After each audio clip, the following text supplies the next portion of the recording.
time. I recognize myself for the purpose of making an opening statement. Good afternoon, and thank you all for being here for today's important hearing on the future of artificial intelligence. From the tools powering your smartphone to the algorithms predicting weather, recommending medicines, or helping farmers improve crop yields, AI is already shaping the world around us.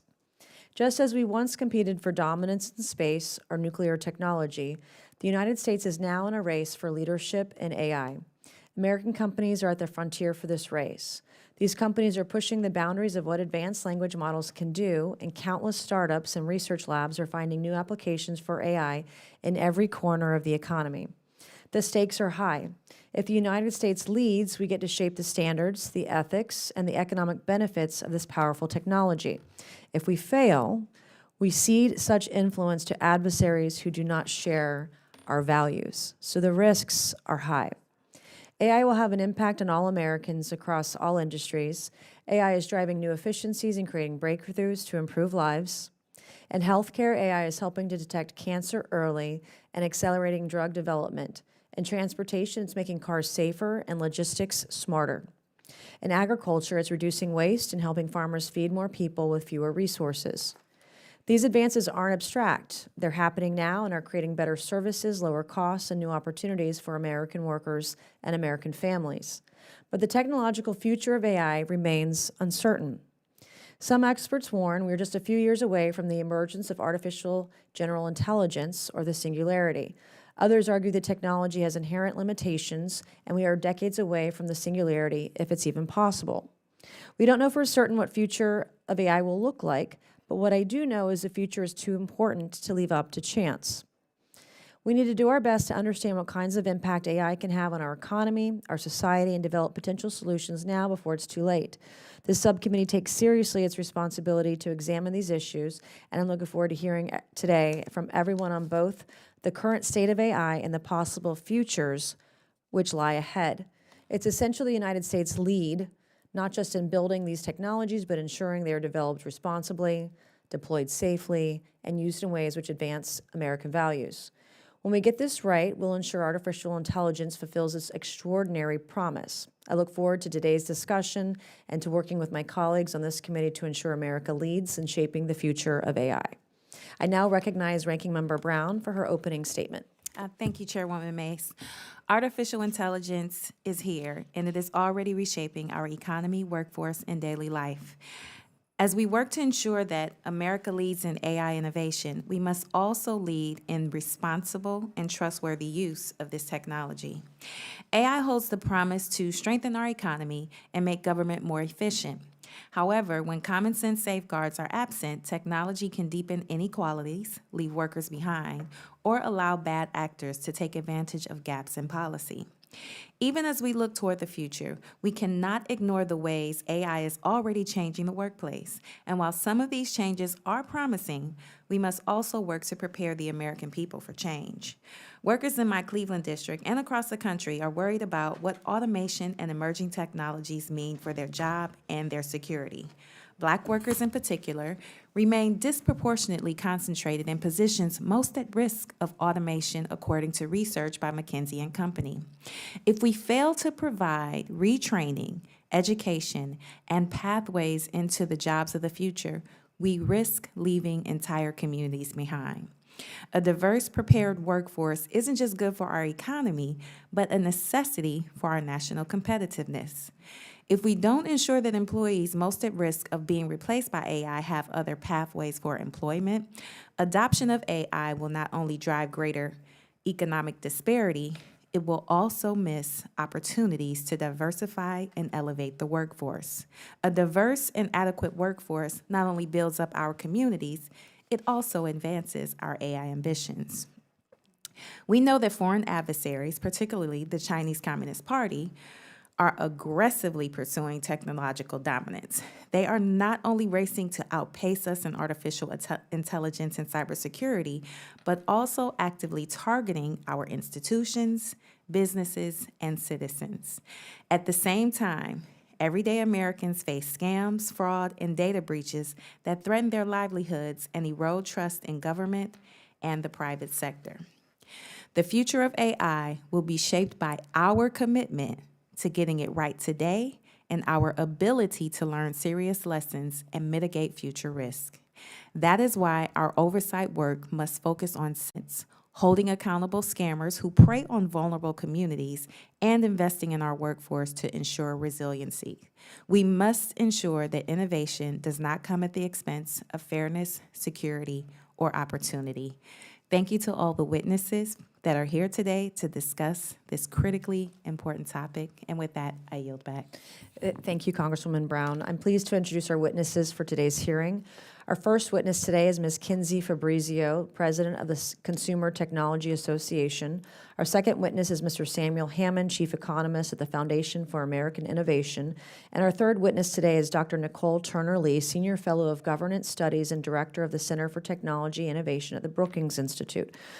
Welcome, everyone, and we are pleased to have you this afternoon. And pursuant to Committee Rule 9G, the witnesses will please stand and raise your right hand. Do you solemnly swear or affirm that the testimony that you are about to give is the truth, the whole truth, and nothing but the truth, so help you God? Let the record show that the witnesses all answered in the affirmative. We appreciate all of you being here today. You may sit back down, and we look forward to your testimony. Let me remind the witnesses that we have read your written statements, and they will appear in full in the hearing record. Please limit your oral statements to 5 minutes. As a reminder, please press the button on the microphone in front of you so that it is on and the members can hear you. When you begin to speak, the light in front of you will turn green. After 4 minutes, the light will turn yellow. When the red light comes on, your 5 minutes has expired, and we would ask that you please wrap it up. So we will first recognize Ms. Fabrizio to please begin her opening statement. Thank you. Good afternoon, Chairwoman Mace, Ranking Member Brown, and members of the subcommittee. Thank you for holding this hearing and for the opportunity to testify. CTA represents over 1,200 companies, and more than 80% are startups, small and mid-sized businesses. Our members power the American economy and support more than 18 million jobs. But before I talk about AI's broader impact, I want to share how it's reshaping my own life. I am a wife and I am a mom of 2 wonderful kids, and I also run CES, the world's most powerful technology event.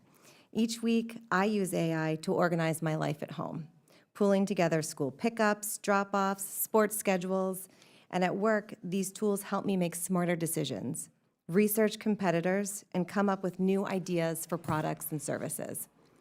In many ways, AI is a personal assistant that gives me back time I can spend with my family while staying focused on leading a complex organization, and it makes a big difference in my daily life. I am really excited to share the even greater impact it has at scale across society.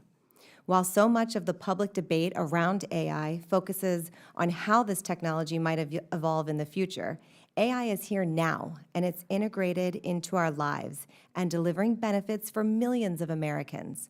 We see these technologies in action at CES, where innovators come together.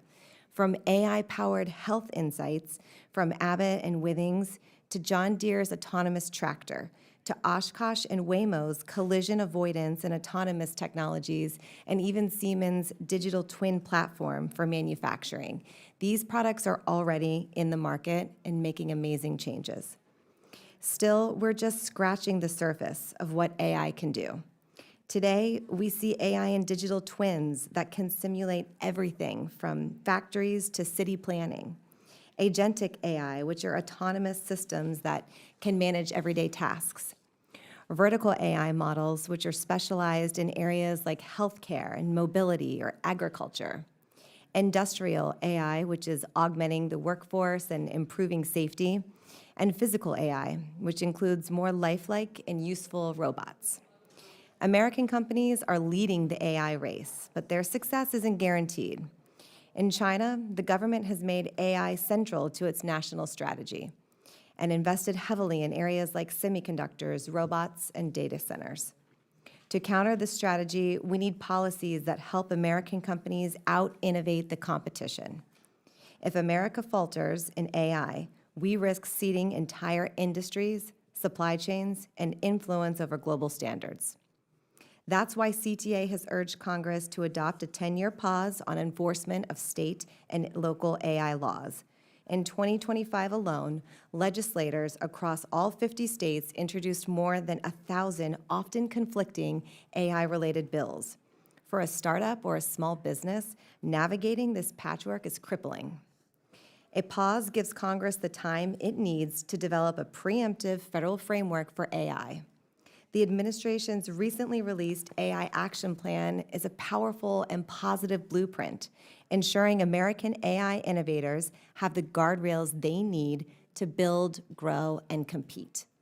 We also need a comprehensive federal privacy law to power up innovation with more clarity and protect consumers and lower compliance costs for industries that rely on responsible data use and give Americans confidence in these life-changing technologies. Congress must also recognize where our laws and frameworks are working.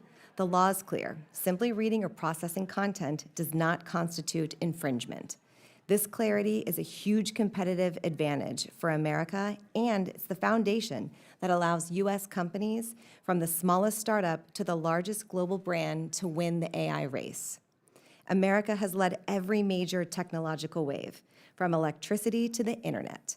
And if we get AI policy right, this technology will be the next great American growth engine. If we get it wrong through fragmented or restrictive regulation like the EU's AI Act, we risk exporting those jobs and that leadership overseas. CTA believes the path is clear. Foster innovation, protect consumers, and ensure America sets the rules of the road for AI. I look forward to working with this committee on a bipartisan basis to shape our AI future. Thank you, and I look forward to your questions. Great. I now recognize Mr. Hammond to please begin his opening statement. Chairwoman Mace, Ranking Member Brown, members of the committee, thank you for the opportunity to testify today. My name is Samuel Hammond. I'm the Chief Economist for the Foundation for American Innovation. We're a group of technologists and policy experts focused on developing technology, talent, and ideas to support a freer and more abundant future. The capabilities of frontier AI systems are improving at a stunning rate.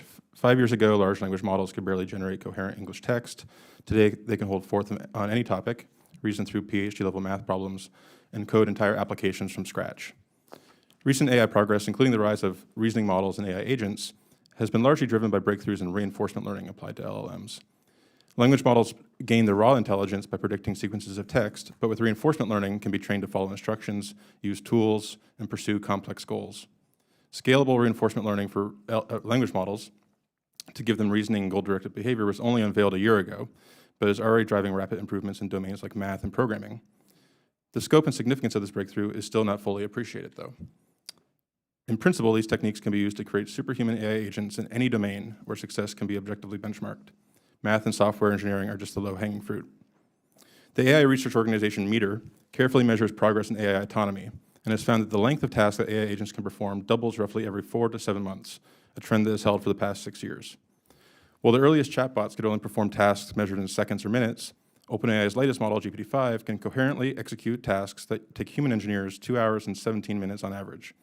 If this trend continues, we're only 2 doublings away, roughly 8 to 14 months, from AI agents that can autonomously perform tasks that take humans a full 8-hour workday. Progress in non-verifiable and open-ended domains is also accelerating, recently leading to some of the first major examples of AIs that have made novel scientific and mathematical discoveries.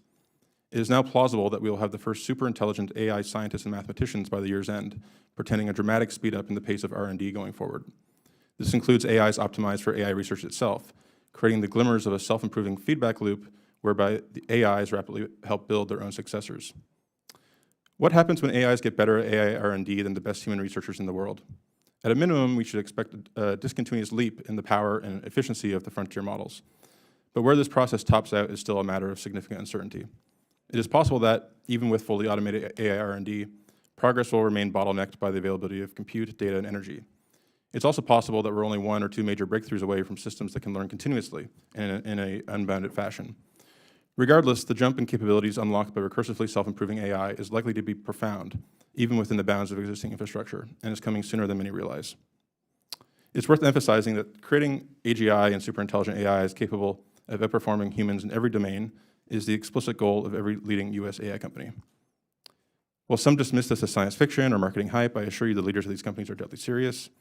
As for timing, Anthropic co-founder Jack Clark testified recently that he expects transformative AI to arrive as soon as the end of 2026 or early 2027.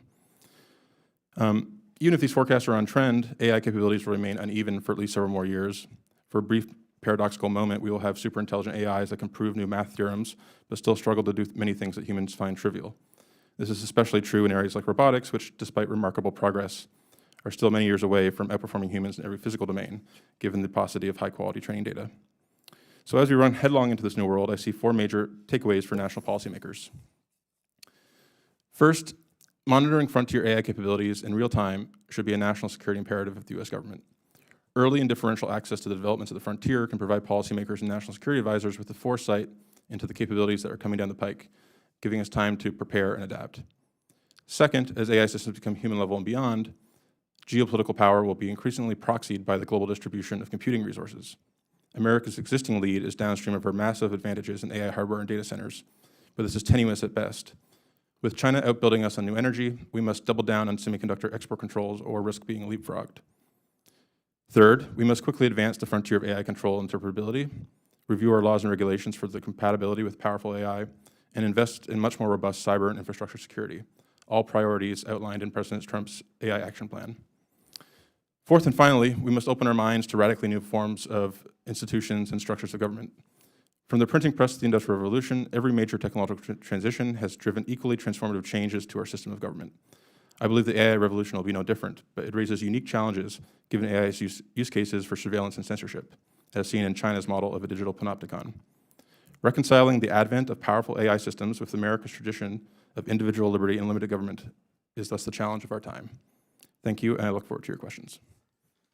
Thank you. Now I'd like to recognize Dr. Turner-Lee for 5 minutes. Thank you. Thank you, Chairwoman Mace, Ranking Member Brown, and distinguished members of the committee for this invitation to testify. My research focuses on policies that govern AI, digital divide, as well as innovation. Artificial intelligence is not the future, it is here. Today, several workplaces require use of AI by workers, and one report shows that 92% of companies have plans to increase their investment in the technology. In just about every sector, companies are figuring out the role of AI enhancing productivity, as well as the most appropriate investments in talent. Beyond enterprise use cases, AI is transforming the delivery of critical services in domains such as government services, healthcare, and education. And with so much on the horizon, it is imperative that we strike the correct balance of innovation and regulation. We must safeguard consumers, institutions, and critical infrastructure from AI risk, including workplace displacement, bias and discrimination, and the irreparable harm of machines. In my testimony today, I just want to offer 3 points that I think Congress should take, which will be critical to the future of AI.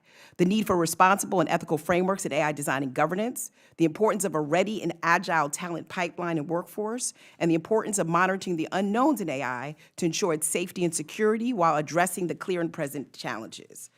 AI depends on responsible and ethically designed models in national governance. The stakes are too high.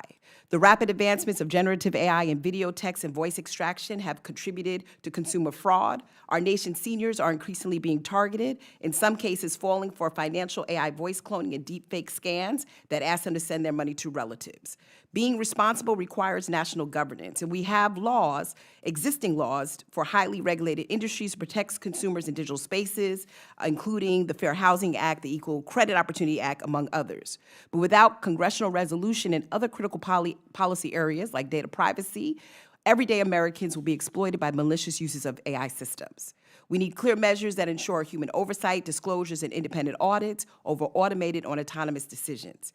We've started this process with the AI Action Plan this past summer, but our focus on promoting U.S. leadership against China as the prime goal will only allow these consumer protection goals to fall to the wayside.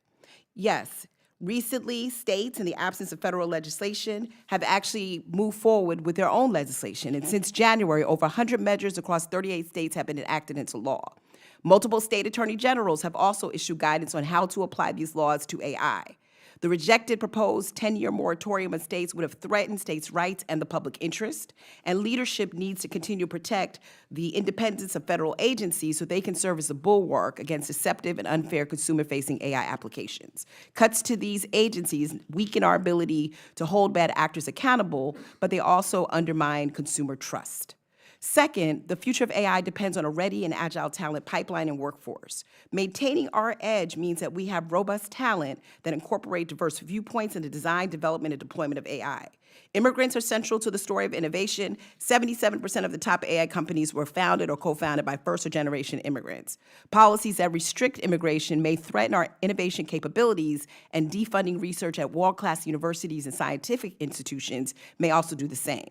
Let me just share a few statistics of what's happening as a result of other countries exploiting these opportunities. Spain opened its doors to students subject to U.S. restrictions. European universities are offering scientific asylum to scientists. China is using the reverse brain drain to aggressively recruit our top technological talent. Cultivating talent at that level has impacts, as well as ensuring that researchers here in the States have what they need to get the research done for the next big idea. And we cannot neglect our domestic talent pipeline. Recent declines in math and reading scores are warning signs that much more needs to be done to cultivate homegrown talent, not only through national apprenticeships, but also realigning our core objectives in schools so that we meet the demands of the future workforce. Casualties will abound in the workplace if we have a less agile, ready workforce capable of shifting gears. And finally, I'll just say this. Though the future of AI is largely unknown, we need to solve the first point I made and the second point to ensure that we actually get to a place where we understand the power of artificial intelligence or artificial general intelligence, agentic AI, as well as what is largely unknown at this point. However, people like me are far more skeptical of AGI and generally the existential threats for the foreseeable future simply because we just don't know enough. And it's important for us to have those guardrails in place so that we ensure the rights and safety of all Americans central to that development, and we not abandon consumer protection in the rush to just innovate.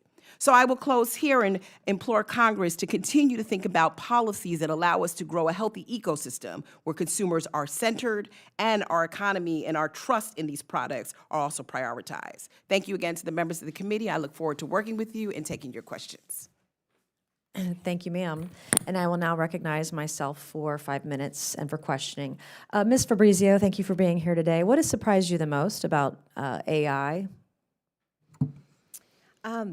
At CES, I think the most surprising thing are all the different ways that AI is solving the world's biggest challenge. The healthcare applications are the most exciting to me personally. I saw a digital twin of a heart at CES, which is used to train surgeons so that they can understand how to safely do heart surgery. That's a huge impact and very amazing. And then you talked about the 10-year moratorium and for states. Why is it so important?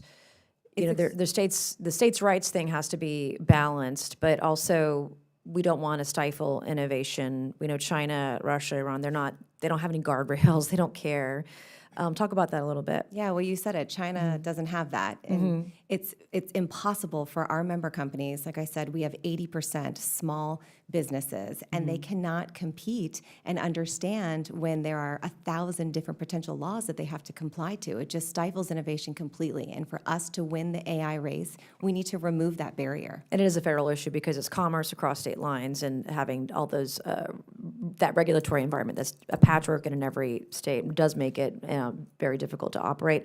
And then, Mr. Hammond, one thing that struck me in your testimony, you're talking about compute energy.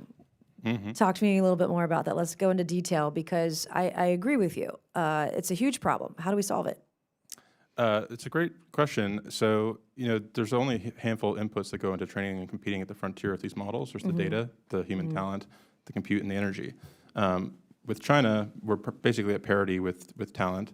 With data, they may have advantages because they don't have privacy laws. They can build They've stolen a bunch of our data. Of right? course, and they also steal data and IP. Yep. And so really it comes down to hardware and energy. China's added over 400 gigawatts to their grid last year. They're about to do the same thing this year. So our only real advantage... How much have we added to our grid? Approximately zero. I mean, we've removed coal and added renewables, and that has canceled out. And so what that means is, in lieu, but for these export controls that are barring China from our most advanced hardware, they would surely leapfrog us within a matter of years. And you think nuclear is the way? I support nuclear. I think the earliest that we'll see new reactors come online is in the 2030s. You know, it's frustrating because we see small nuclear reactors or SMRs in Japan and in France, and we don't have them here. Like, we have them in our nuclear subs. Like, can we just, this is it's a joke, but it's like, why can't we just plug one into an outlet? I mean, we have the technology here. Why aren't we using it, particularly with our data centers, and allow them to grow as data centers grow as well? But I do want to talk to you about the future of AI. Elon Musk has said that as early as 2026, we would have singularity, basically. So define singularity, and how quickly do you think we're going to get there? So I think there's two ways to think of singularity. One is as a metaphor for our ability to predict the future. So whatever the technology is, a singularity is a point in time where it becomes impossible to look beyond that point. Then there's the technological singularity, which is when we have AIs that can build their own successors and then potentially go off to infinity, and we don't really know what comes out of that process. I think 2026 is a pretty aggressive expectation, but I think something like that, crossing that threshold, will happen this decade. And I've talked to some folks in the tech space that say 1,000 days or 2,000 days. What do you think it'll take to get there, where AI is creating its own AI?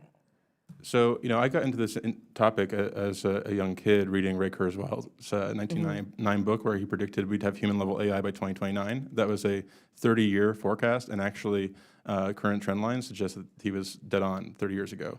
And so I tend to lean towards that as a date, but I think this won't look like some threshold that we pass and it looks completely different. I think we're on this sort of continuous exponential. And the thing about exponentials is they look flat looking backwards and vertical going forwards. What's the biggest concern with when we do get there, when we do hit that milestone? That we lose control in some manner, whether literally over the AIs themselves or that the proliferation, because, well, it does cost billions of dollars to train these models at first. Subsequent generations, the cost comes down orders of magnitude, that there will be a mass proliferation of powerful capabilities that our institutions are just not capable of adapting to. That can hack every system, every grid, everywhere, all at the same time, all around the world, essentially, potentially. Yeah, essentially. That's the way I see it. I think there's going to be attacks on critical infrastructure, but there'll also be, the high school student that hacks their school's IT system, and the system admin happens to be the gym teacher, right? Or personal medical records, or whatever the case may be. Yeah, that's one of my greatest concerns on the cyber side. I have run out of time. I could talk all day. Maybe we'll have some more time later. So I will yield back to the ranking member and recognize her for 5 minutes. Thank you. Thank you, Madam Chair. Artificial intelligence has the potential to be in every aspect of the workforce, in every corner of our daily life. This means that the federal government and private sector must collaborate to adapt to an AI present and future. Algorithms and automation are not inherently harmful, but the way in which they are developed and deployed has the potential to have profound consequences for American workers, especially those from diverse backgrounds. Black and brown communities have long carried the weight of the wage gap in this country, and we cannot allow AI to deepen those inequities, whether through biased algorithms in hiring or automation that displaces jobs. We cannot afford to be caught flat-footed or let AI run unchecked. So, Dr. Turner-Lee, can you speak of the work that AI Equity Lab and Brookings is doing to ensure that AI does not worsen historical inequities and the importance of acting proactively? Thank you, Ranking Member. So what I actually figured out as a sociologist is there were not a lot of sociologists sitting at the table or people of various backgrounds when it came to thinking about the outcomes of these models. And so running on the back of a napkin, I thought about an experiment to actually bring interdisciplinary experts, people from various backgrounds, various industries together to think about areas in which we're going to have the most high risk and consequential outcomes, particularly with marginalized communities. To your point, not only do some AI models come with a series of bias in the training data, where it's actually picking up information that may be false, inaccurate, or underrepresentative, the outcomes of that data can contribute to a widening wealth gap when that algorithm suggests that I'm not credit worthy, I cannot get a home loan. In essence, my quality of life is actually impacted.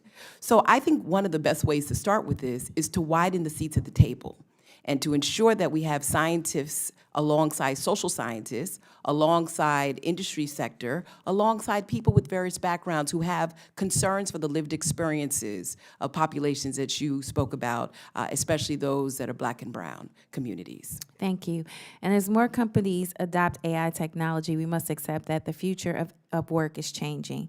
Dr. Turnerly, what steps can the federal government take to ensure that American workforce is prepared to succeed in the AI future? And what legislative steps can Congress take to ensure that there are adequate guardrails overseeing AI adoption throughout the economy and society while also encouraging AI innovation? Well, first and foremost, I'd like to commend the work that you've done in a bipartisan manner on your act, which is around training the federal workforce to be exposed to AI. I think that's a first step. We have to be very transparent, again, that the train has left the station. AI is not only dictating how they do work, but it's also managing their productivity in how they're processing that work as well. So it may help them with research, but it's also managing the time that it takes to do the research. Being transparent with the federal government, I think, is one way to actually help disclose the use of AI there.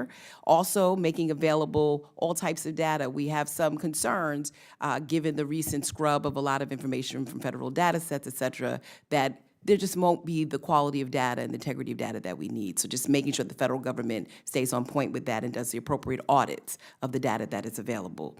I would just suggest, in terms of guardrails, there's enough AI for everybody to eat is a statement that I've been making lately. And that means that wherever you are in the workforce, you are going to in some way touch this, improving upon our literacy, our upskilling, our ability to mentor people who may be from different generations where AI was not necessarily something that they ever thought of. I used to watch the Jetsons. I never thought that AI would come to fruition. I think, Ranking Member, those are steps that I think the U.S. government can put in place that really, in the long run, promote transparency, disclosure, and effective use. Thank you very much. I'll close with this. Our future is one where AI technology will no doubt impact our everyday lives, which is why we must carefully consider AI development now. We need federal legislation that protects Americans' rights and freedoms while preventing bias and injustice. I look forward to continuing to explore this topic with experts so that we can ensure safe and responsible innovation.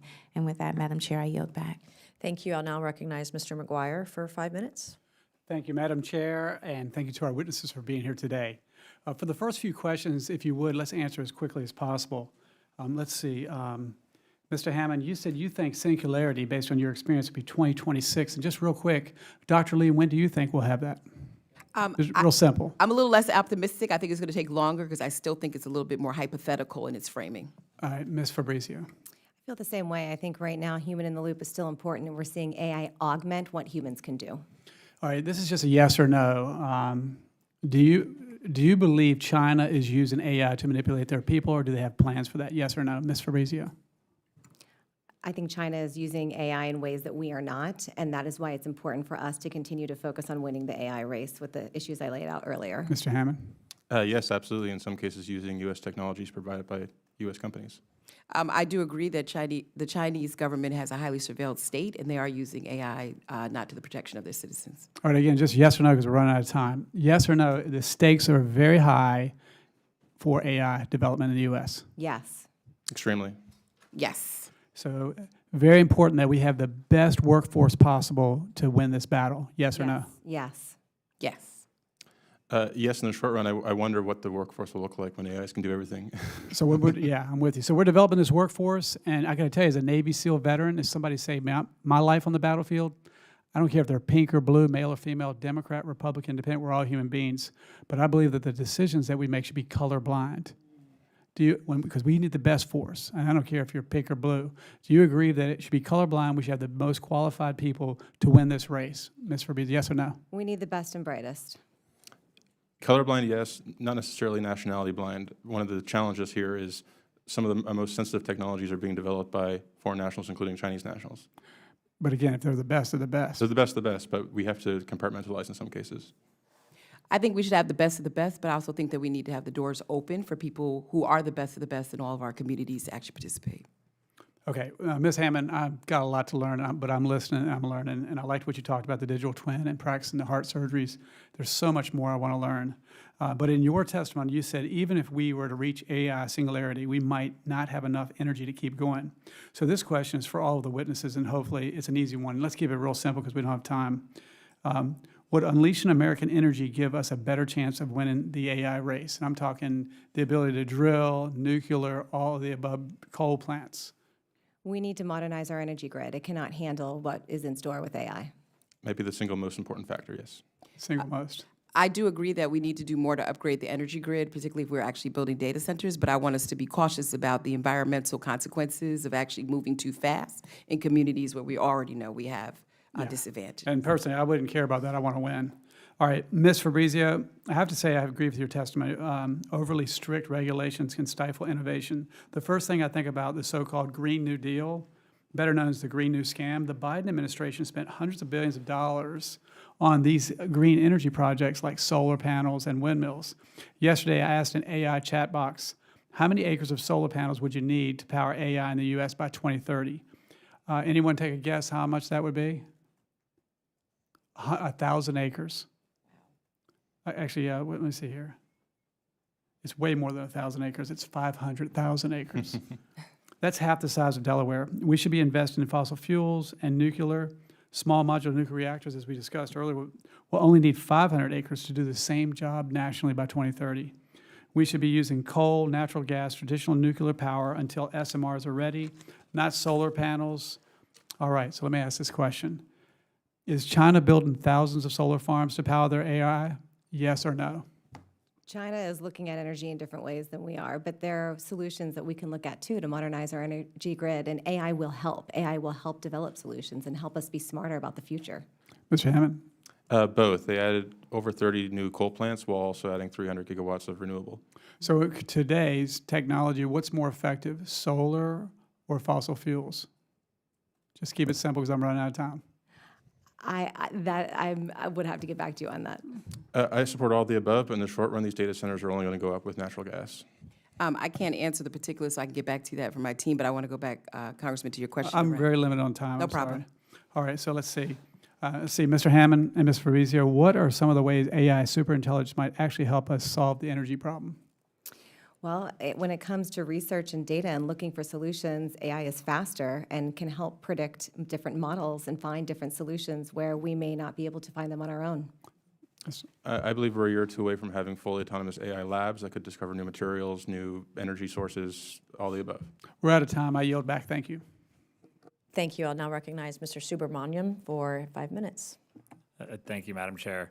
Thank you to the witnesses for coming today. I wanted to talk about a couple things. We've had several hearings on Capitol Hill about AI in recent months, and since I've been here, certainly. And one thing that hasn't been talked about as much is job displacement as a result of AI. And I think, you know, I served in the Obama White House as a technology policy advisor, and we were talking about this, but it was a little bit theoretical. I mean, there was job displacement happening because of emerging technologies, certainly, making jobs easier, but automating some jobs and some tasks. But now we're seeing it at a different level, and we're seeing companies now basically lay off entire departments and replace them with AI, and they're saying this publicly, and they're saying this, you know, they're not hiding it anymore, right? And it's their prerogative. I mean, we're not here to tell companies how to run their business, but it's creating a problem that Congress has to figure out how to address, which is jobs. Because one thing we want is jobs available for people. And we've been telling kids for the past 10 or 15 years, go into STEM, right? Learn to code. Like, that's going to be your meal ticket. You can have a job for 30 years being a coder or an engineer. And now we have AI that can do their job. And I talked to a lot of kids who got their IT degrees in cybersecurity or different types of technology, and now they're having trouble finding a job in this market. And so I'd love to hear, maybe 30 seconds each witness, your thoughts on what Congress can do about it, whether we can do anything about it at all, whether it's a fixable problem right now. Ms. Fabrizio. Thank you for the question. I think the important thing to continue to focus on is investment in STEM education for AI and investment in reskilling and upskilling the existing workforce. Apprenticeships will help there. The White House AI and Education Pledge is looking at these areas, and CTA was happy to sign on to that. I'll also say that while the workforce will shift, workers will be given new tools if they use AI properly, and they'll be able to take on more capacity, be more efficient, and work smarter. Mr. Hammond. I'm relatively optimistic about the jobs picture over the short run. in particular because I think the people who are going to be most displaced are often white-collar workers who are more adaptable.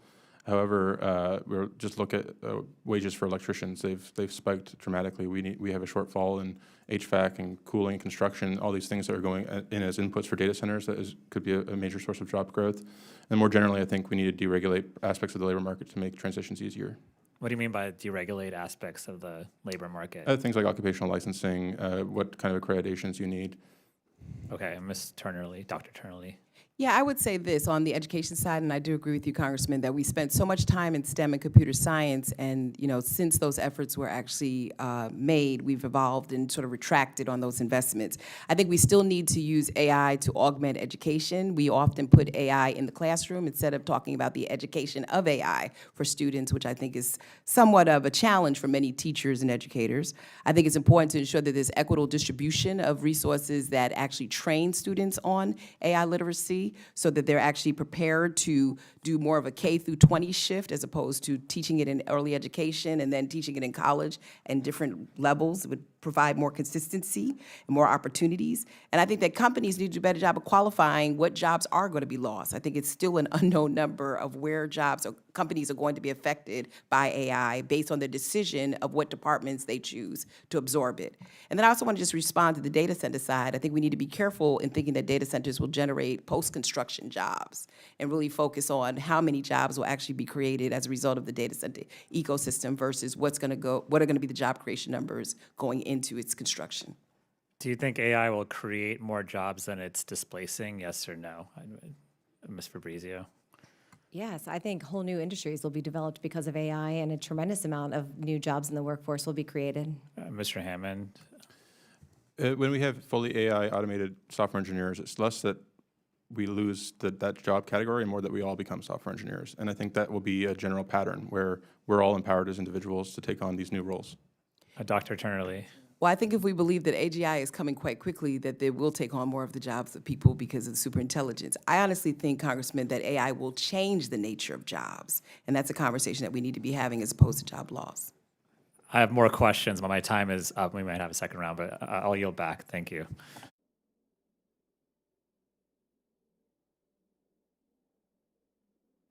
All right, I'm now going to recognize Mr. Burleson for 5 minutes.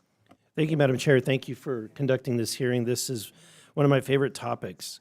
I'm going to begin by quoting Irving John Good, who was a British cryptologist or mathematician, famous for working with Alan Turing. He's quoted as saying, "Let an ultra-intelligent machine be defined as a machine that can far surpass all the intellectual activities of any man, however clever.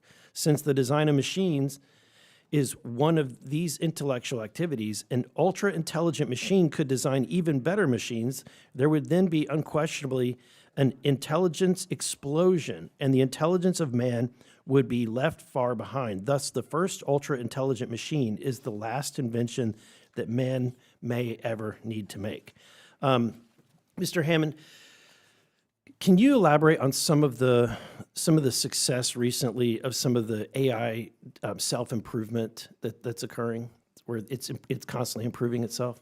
Yeah, absolutely. I think that it's coming in gradations. So we already have AIs that are good at coding, and a lot of the job of an AI engineer is coding. And so, there's a joke now that at these AI labs, they're no longer coding; they're just kicking the AI to fix the bugs. Beyond that, we also have AIs that are now writing their own algorithms. So earlier this year, Google released AlphaEvolve, which was an evolutionary AI algorithm that discovered new bounds on a mathematical theorem that hadn't been beaten in 47 years. Yeah, and with that, Madam Chair, I've got an article about AlphaEvolve, a Gemini-powered coding agent for designing advanced algorithms, if I could submit that for the record. And so ordered. Thank you.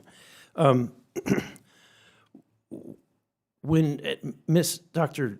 Lee, when it comes to jobs, I'm of the opinion, and I think you kind of touched on it, that things will change. It doesn't mean there will no longer be the need for us to have work to do. I think of it often this way. My great-great-grandparents, your great-grandparents, probably everyone in this room's great-great-grandparents were all farmers, because that's what it took. It took everyone working the fields in order to produce enough food to feed people. Today, very few people farm. It's because of machinery. And no one would go back in time, would agree that we should go back in time and say, don't let them have the tractor or the harvester, right? If anything, it's taken the power or the productivity of one person and magnified it many-fold. And that's the way I think we should think about AI. In fact, AI will be a magnifier for productivity for any individual, no matter what they do. And thus, you need the individual. You need that individual that's the core, the beginning. Would you agree with that, Dr. Lee? Oh, I definitely agree. I published a book last year called Digitally Invisible, where I went to talk to farmers in places in Southern Maryland and across the country. And guess what? They said a tractor is only as good as the broadband that it has to actually be more productive in the work that they do. But most importantly, with the compute power of AI, it'll only be as good as the facilities that we offer them to be able to be connected to these new resources. And it'll just change and transform how they do their work in ways where they don't have to go out there and measure how much rain came. They'll actually know from the comfort of their office that's sitting on their land. So I do agree that we need to have conversations about job loss as well as the transformational capacities in which jobs will change the way in which we work. I don't agree that we'll have robots bossing us around yet. I don't either. I don't either. Ms. Fabrizio, the European Union has, they reportedly, their regulations have kind of created a chilling effect. Can you elaborate on that?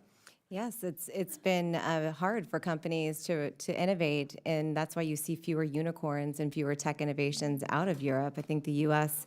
is doing it right, and we have many companies here. We have the most robust startup ecosystem in the world here, and we see that firsthand at CES, 1,400 startups, and many of them creating new AI innovations and launching them at CES. That's why it's really important to make sure that we have a framework that supports them. And I think we're at a place now where we just realize if we're going to stay on top competitively, we have to be the location for these data centers. We have to have these AI, housed in the United States. In order to do that, we need electricity.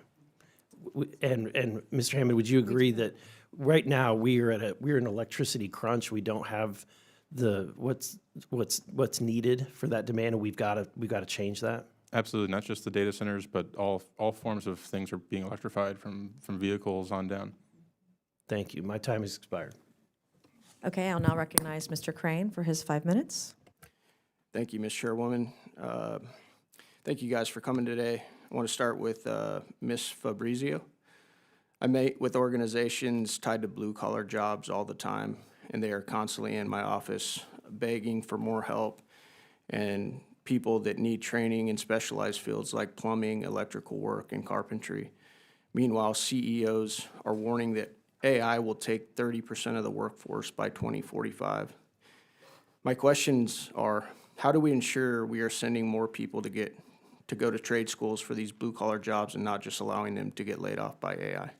We need to continue to invest in reskilling and upskilling, and we need to make sure that we have the resources available. At CES, we're doing AI trainings for the first time at CES 2026 for people who are in the industry and want to learn more. This is an important solution to this challenge.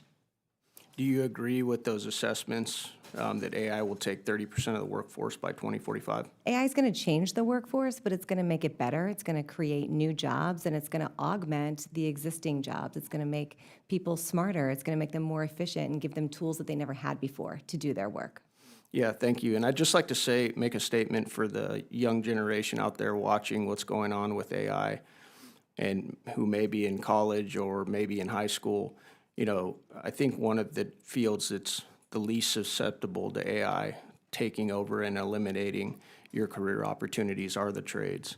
What advancements right now are we seeing with technology that are creating new job opportunities for Americans? Well, we're seeing it in many areas. In healthcare, we're seeing individuals that are learning how to create autonomous healthcare monitoring systems for first-line intake that will help nurses and doctors get better information so that they can be physically with patients that they need to be with while a autonomous system is collecting information on patients. And that would be hugely helpful given the healthcare crisis we have. Thank you. I want to shift to Mr. Hammond. Last week, we lost a true American patriot, Charlie Kirk. Following his assassination, there were reports of Chinese and Russian bots encouraging violence through spreading misinformation, attempting to create division. Did you see any of those reports, sir? I did not. Okay. How should the American people be weary of the increase of inflammatory speech following the assassination of Charlie and other mass violent events from Chinese and Russian bots? It is a really big open challenge. These social media platforms have their work cut out for them. We do not yet have a reliable means of identifying what is a bot, what isn't, especially as these systems become more and more human-like in the way they speak. And so I think it's something we need to put much more resources into. Okay. What do you think federal agencies should be doing to prevent the spreading of misinformation by these bots to sow discourse in our communities and our country? I mean, at a minimum, we should stop selling China and Russia the technology they use to run those bots.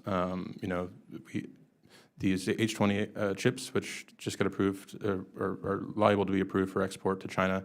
If they all go through, it's going to roughly double their data center capacity for running advanced AI models. We know from the past that they've used these chips to power their surveillance drones, to power their gate recognition technology. So we've given them the ammunition that now they're using on us.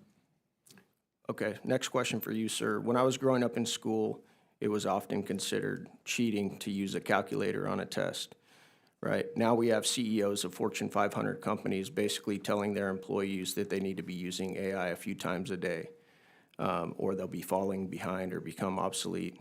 My question is, how do we balance the expanded use of AI and not demonize the use of AI while preparing our students for the future? I think education is a good example of how AI is going to force a massive rethink and reckoning in how we do a lot of things, including how we design curriculum for K-12. And there's going to be resistance, but there's already new models that are emerging. So there's Alpha School in Austin, which is running AI-assisted tutoring in the mornings and project-based learning in the afternoons, and seeing tremendous results. And so I think we just need much more innovation in how we do education. What advice for this committee and for Congress do you have in regards to any regulations that you think are responsible regarding AI in the future? My three big bullet points are: one, we need to monitor the frontier, so we need to know what's coming and be able to prepare and adapt, because it's going to be a very fast-moving period of human history. So we don't want the government to be the last one to know. Number two is we need to be investing in research and development, especially around issues like control and interpretability. How do we interpret how these models work? How do we understand their behavior? How do we control their behavior? Still, the companies are under-investing in that. And then third, we need to protect our comparative advantage, which is AI hardware. So as I mentioned earlier, our one big advantage is chips and hardware. China is trying to catch up, but they are cut off right now. And if we open up those chips to China, they're going to jump ahead. Thank you. I yield back. All right, thank you. We're going to do a second round, if that's okay with the witnesses. I request a unanimous consent that the subcommittee have a second round of questioning of the witnesses. So without objection, it is so ordered. I want to pick up where Mr. Crane left off about the chips. You're referencing the H20 chip, right? NVIDIA, basically. I know China just said that they were encouraging folks not to buy from NVIDIA, but it was a different chip, right? Do you know anything about that? Yes, China's trying to indigenize their own chips made by Huawei. DeepSeek was reported to have had some botched efforts using the Huawei chips, and so the Chinese companies are all hungry for American chips. And then how do we prevent China from getting the chips? First order is we should not approve the sale of these chips, and to the extent that we do, try to minimize the damage. Senator Jim Banks has a bill called the GAIN AI Act, which would give U.S. companies a first right of refusal to buy the chips that are destined for China. I think that's the least we could do. Is there a House version of that bill? I don't believe so, not yet. Okay. And then, even with these controls in place, China has very sophisticated smuggling operations. So not a month after the Blackwell series of chips were announced, there was a FT report that China had already smuggled in $1 billion worth of them. And so we need to do much more to crack down on How did they do that? How were they able to get away with that? Through third-party intermediaries in Malaysia, Singapore, Taiwan. They just, they buy them through these third parties that aren't on the entity list. In some cases, they're even incorporated in the United States, and it's just a matter of getting them over the border. And are we cracking down on the intermediaries here in the U.S. now? Have you heard anything about that? There's been some DOJ-style investigations. There's been actions taken in Malaysia and Singapore. We've enlisted the governments in those countries in some cases. The challenge is really one of scale. So once these chips are at the door, how do we know where they're ending up? There's a bill called the Chip Security Act. There's a House version of that would require these chips to have basic location verification installed. Who's doing that, Bill? It's before HVAC right now. Okay. Yeah. And then, Ms. Fabrizio, you said earlier in one of the questioning about China using AI differently. Can you give some examples? Well, China is using AI for surveillance. They're using it for military purposes. They also don't have privacy in China, and so they use the data differently than we do here. That's why I think it's really important that we continue to move forward. We look for a national AI framework that addresses some of these big issues. It's risk-based, it's tech-neutral, and it allows innovation to continue to flourish here so we can continue to beat China. Is China our greatest threat? Yes. Do you agree, Mr. Hammond, China being the greatest threat? Certainly on the geopolitical stage. Dr. Turner-Lee, would you agree? Yes. What are the consequences, and this is for all the panelists, if the U.S. fails to outpace China in the race for domination in AI? Ms. Fabrizio? Well, it's important that we move forward in the best way that we can and that we focus on innovation. We have the best startup ecosystem here. We have the best tech companies here, but we need to not get in their way. So that means a pause on state legislation. It means a federal framework where companies can innovate and know the guardrails and be able to move forward. Mr. Hammond? I worry that we need to buy time with China because over the last 40 years, this is part of the deindustrialization story. We've shifted all our industries into services, entertainment, law, finance, all things that are about to be deflated by AI. Whereas, so there's a world where we build the AGI, we build the general intelligence, but China is the one that puts it in factories and has the growth benefits. There are even people, because I know one personally, someone I'm suing, literally, he's using ChatGPT as his attorney. I just can't think of any, I mean, okay, yeah, but we're going to beat the LLM in court. But Dr. Turner-Lee? I would agree with my colleagues in terms of China being a threat to our dominance in the AI space. I also would put out there, though, that we have to find alternative markets if we're actually going to grow the economy and scale of U.S. companies. So I'm thinking about my experiences with 5G, where we actually opened up other markets. We missed the opportunity to do work with the global majority, the African Union. So just rethinking our industrial policy as we think about China as a threat, as to if we want people to have American products embedded in their technology, where are we selling it to?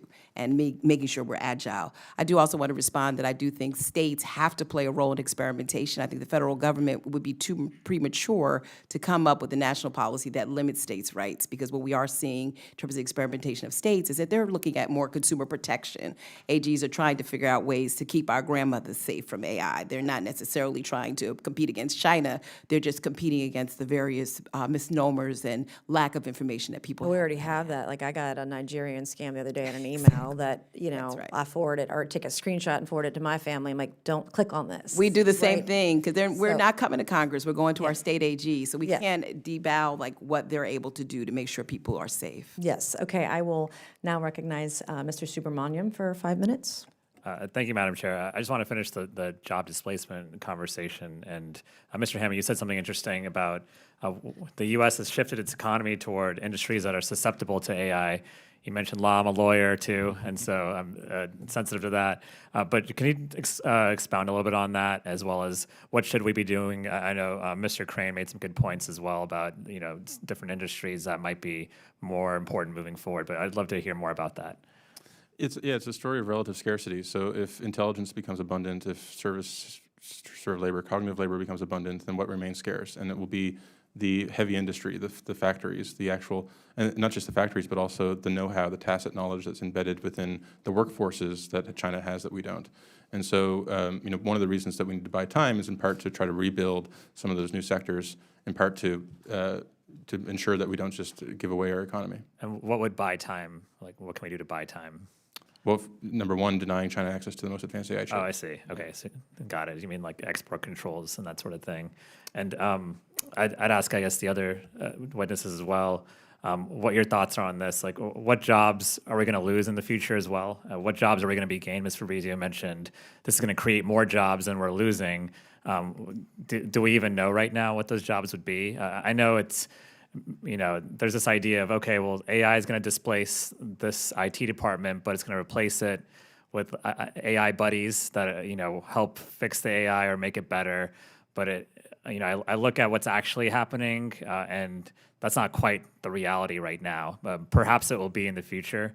But right now, what I'm seeing is, 40 people get laid off in an IT department. They're replaced with AI and like 5 people. And so I'm just curious what you think that future will look like, what jobs will be gained. Well, every major shift, we've seen new industries and new jobs created. Think about the internet. Things, so many new industries were developed, and we see that at CES. In terms of jobs, there's AI data scientists, AI ethicists. There's new ways of building and manufacturing technology that didn't exist before, and we will continue to see more and more of that as new industries use AI and as whole new industries that we don't even know what they are yet emerge. But agriculture is one great example where we've seen new roles develop because of AI. Dr. Turnerly. Yes, and I would just say, and sort of looping back to the previous question as well, I think we have to be distinguishing between the loss of jobs in the blue-collar sector and the white-collar sector, right? So I think on the white-collar sector, it's been very clear that AI is going to improve the efficiencies of lawyers or paralegals who do the type of research that AI can do expeditiously. On the blue-collar side, it becomes a little bit more tricky because what we're talking about are trade jobs that are going to be lost. I'm not sure yet if a robotic plumber can come to my house and fix my toilet, but we still have to see that we're going to be running these parallel workforce opportunities. And it's important for that plumber to have the skills necessary to be able to innovate and to grow into the new economy where maybe they're not actually doing the physical labor, but they're managing schedule or they're managing invoices or they're trying to do trade service calls. I want to put that out there. I think the question that we all should have is we're going to lose collective bargaining jobs when AI comes in because it is going to replace frontline workers who essentially have had that job security as well as the union to be able to do the work that they do. So I think we have to just look at the scan and do a better scan of what that means when we say job loss, Congressman. You're right on point, and sort of divide that out based on not only productivity, but where we're going to see the most vulnerability. And I'd ask all the witnesses, what should Congress do, if anything, about job displacement? Ms. Fabrizio. I think investing in workforce development and training and apprenticeships. I mean, you're right, you might not have a robotic plumber, but you might have a plumber that's able to look at a digital twin of your home and identify a better solution faster that they wouldn't have had the ability to do before. So continuing to invest in upskilling is extremely important. Mr. Hammond. I would say 2 things. One, that the U.S. government has a poor track record of running employment and training and retraining programs. They tend not to work very well, and I believe GAO last reported that there's 46 of them already. And so I would look to opportunities that shift training on the job as much as possible, and to the extent possible, reducing barriers to entering new jobs so that you don't need to get that certificate or don't need to get that extra piece of education just to enter the workforce. And I would say the same thing. Upskilling, obviously, cross-skilling, as the nature of jobs actually are transformed. I love the example of my colleague with regards to digital twins and some of the trade areas. And I also would say national AI literacy, so that people also understand that AI is not just the job, it's the behavior in which you approach the task that's before you. That is one of the most transformative aspects of this technology compared to any internet technologies that we've had. You can actually see AI through an appliance and figure out ways in which you're interacting with it. As a student, you can see it on your phone. So really thinking about what does AI literacy looks like so that people understand how that actually fits into the labor force. Thank you. I yield back. Thank you. Mr. Burleson, would you like to be recognized for 5 minutes? Sure, thank you. Okay. Ms. Fabrizio, at one point in your testimony, you talked about that without federal privacy law, businesses and consumers are navigating a confusing state-by-state patchwork. And I couldn't agree more, but can you elaborate on what, by us not having some kind of standardized laws in place and really kind of open the door for one state to squelch this industry? Well, yes, and more so, it's very harmful to businesses, especially small businesses or startups with a unique idea to try to figure out how to scale. It's very stifling to try to comply with many different state laws and to grow your market and to grow your product. And so that it can be discouraging, and that can discourage innovation, and that's not what we want to do here. We want to encourage innovation, and a federal privacy framework would help that, give some consistency and some clear guardrails and rules of the road so that our innovators can innovate. Right. Do you think we need, in general, just more broadly speaking, privacy laws related to our own personal data? Well, in terms of looking at a framework for privacy or for AI, it should be risk-based, and we should approach it that way. But I do think versus a patchwork approach that, again, companies just can't adhere to it. They can't, small companies can't afford Right. big privacy law firms to support them. That gives the big companies a competitive advantage, boxes out small companies. So that, with that being said, what would you like to see as a framework for setting wide sweeping federal law? Yeah, so we would be looking for something that is tech neutral, that's preemptive, that it's one framework, and that it's risk based, and that it identifies those core categories, and it also removes liability for companies that are compliant, and that I think would really unlock and propel innovation, move us forward. Interesting. I mean, you were speaking kind of esoterically or like a little bit philosophically there, but specific, can you think of specific rules or regulations that you would want to see implemented? I would love to get back to you with specifics and have a further conversation about it. I respect that. Thank you. Mr. Hammond, a lot of this debate is about what the values that we're going to teach this AI, which I find interesting that we can't even agree on what free speech means as humanity. How can we trust AI to determine, or how can we attribute or provide some kind of values to AI? This is an unsolved problem as it stands. So, right now, chatbots will adopt whatever value you put in. If you tell it to talk like a pirate, it will talk like a pirate. The question is, when these systems become more autonomous and acting on their own, how do they not just follow our values, but follow them reliably? And I think that's an area still of needed for further research. Yeah, thank you. Because I'm touching back on the question I asked Ms. Fabrizio, which is that I think that the vulnerability for each one of us is that we're entering into an era where an AI can devour as much information about you as possible, and weaponize that against you. And so that is something I think is a concern. And the question is, how do we protect people's rights? For example, every day I get annoying phone calls for people that want to know if I want to sell my rental homes. Every day. I had never signed up for anything. Somehow they know which homes I have, and they just always want to call me. I can only imagine how bad that's going to get, how much worse it's going to get. So, which is why I think we should be considering, on a federal level, having a tighter grip or control on the data about individuals, particularly important data, whether it's the electronic medical record. We may need to do something like what we did with HIPAA, or extend that beyond just your medical privacy. Dr. Lee, you're nodding your head. I'm not in my head. We are way overdue in the United States for a national privacy standard that would actually dictate what goes into the machines, what comes out of it, in terms of what we consent to, not consent to, implicitly, as well as, the ability of third parties to get a hold of that. You get calls about your rental property, I'm offered $100,000 every day through some type of voice clone. So I think that, alongside deep fakes, which actually only exploits the opportunities you're talking about, we really do need federal privacy legislation to slow this down. Thank you. I yield back. All right, I'll now recognize Mr. Crane for 5 minutes. Thank you. I want to get back on this chip conversation that we were having. Dr. Hammond, you were talking about the need to buy time, and I believe we were talking about the H20 chip. Is that correct?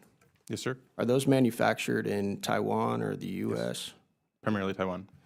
Do you have fears that China has stated repeatedly that their plans are to take Taiwan, and by doing so would have access and control of all of these chip companies that the U.S. has invested in. I'm very concerned about potential invasion or blockade against Taiwan. I would say that if that were to occur, that TSMC would not be long for the world. On that note, just to unpack it for the American people that might be watching, what percentage of chips that we use as American consumers and in AI come from Taiwan? When it comes to the most advanced AI logic chips, like the products NVIDIA produces, over 90%. 90%. But with the new TSMC factories going up in Arizona and elsewhere, we're going to try to grow our share, but right now it's about, Isn't it like 60% of semiconductors that we use come from Taiwan as well? yeah, across the board. What do you think would look like if that scenario were to unfold within the next couple of years? What do you think effects that would have on the U.S. economy? I think we'd have a global depression for number one, and then number two, all our products from our car door to our toaster have semiconductors in them. When I've heard experts talk about, standing up these manufacturing capabilities, that, building these advanced chips, it's not easy. It often takes decades. Would you agree with that? It can from scratch, but the fab going up in Arizona is actually ahead of schedule and showing very good results after only a couple of years. So you think within a couple of years we can be producing these most advanced chips right here in the United States? If similar style, like if a CHIPS Act 2.0 were to come across, we could do this again. Yeah.